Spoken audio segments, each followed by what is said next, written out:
In today's video for Elden Ring Shadow of the Erdtree DLC, I'm going to show you how to get not one, but two absolutely amazing weapons. One of which is probably one of my top 3 favourite in the game now, and that's going to be this one right here, the Starline Sword. This has an absolutely awesome moveset, it is completely devastating, a lot of fun to see, and it scales mainly into dexterity and intelligence with a little bit of strength as well. Also, I'm going to show you how to pick up the Spirit Sword as well, so this video is kind of a 2 for 1, and you'll be able to get hold of these from the very start of the DLC.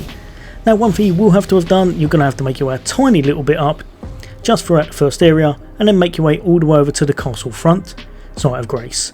From there, you're going to want to make your way all the way down to here, where you'll be able to make it through a kind of cavern system, then make your way all the way through a little bit more in order to get to the lower part of the map. If you've already done this and you've got the first checkpoint for the Cerulean Coast, then you can skip ahead of this and I'll put a timestamp on the top, but if not, I'm going to chuck some music on and you'll be able to follow the way I'm going on torrent right now in order to make it there from the very start of the game.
Now at this point you've made it to Cerulean Coast, you're at the southern part of the map, absolutely amazing, you can get some really cool items here. The enemies hit hard everywhere, so I won't worry about that, but you do still need to get the map fragment in order to kind of work out where you're going and make your life just a whole bunch easier. All you gotta do, head up in this direction just here and just keep making your way all the way forward until you see the point that I'm going to show you next.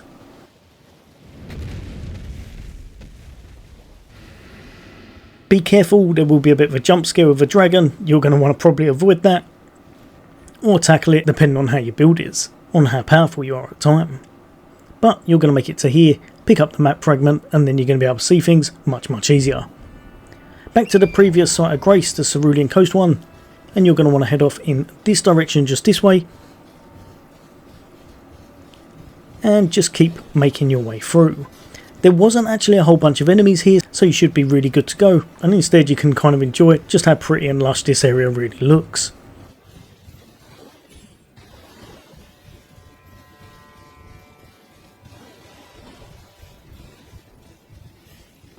Once you see this building part just here, the broken down bit, you're going to turn right and make your way over in this direction where you can only really go forward for some time.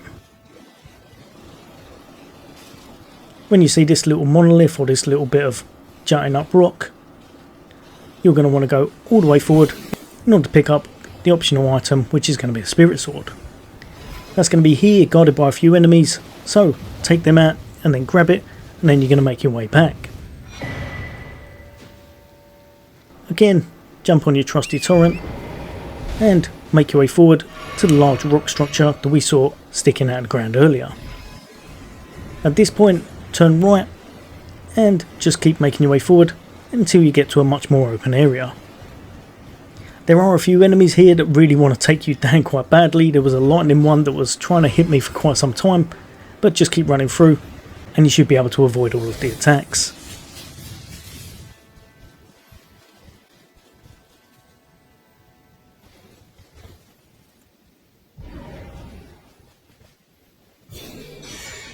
When you do kind of make it to the exit of the area and you start to see it open up, I would say put some buffs on, do whatever you've got to do with your build in order to make sure you're ready, as we're going to be tackling a tough enemy here. That's going to be the demi-human queen, Mariga. Don't worry, there's a respawn nearby, so if you do fail this, you should be able to do it as many times as you want, but ultimately put on whatever's best for you. Try to nuke them as easy as possible. I found them to probably be one of the easiest bosses or mini bosses in this game, so I wouldn't worry too much. Just make sure the enemies around you aren't hitting you as you're trying to take them on. But once you've dwindled down their health and taken them out, you'll be rewarded with the main item you're after, which is going to be the Starline Sword. The Starline Sword. Honestly, this is probably one of my favourite weapons in the game so far. I've not unlocked everything in the DLC, but this one is absolutely exceptional, and when you're using your inputs, make sure you do it after every 2 attacks. And the final one is absolutely devastating, especially once you've fully upgraded it. Hopefully it's helped a few of you guys and girls out. There'll be a lot more content away from me, builds, guides, tips, and what some of the best items are in the game. As always, for all things gaming, take care. I'll see you on the next day.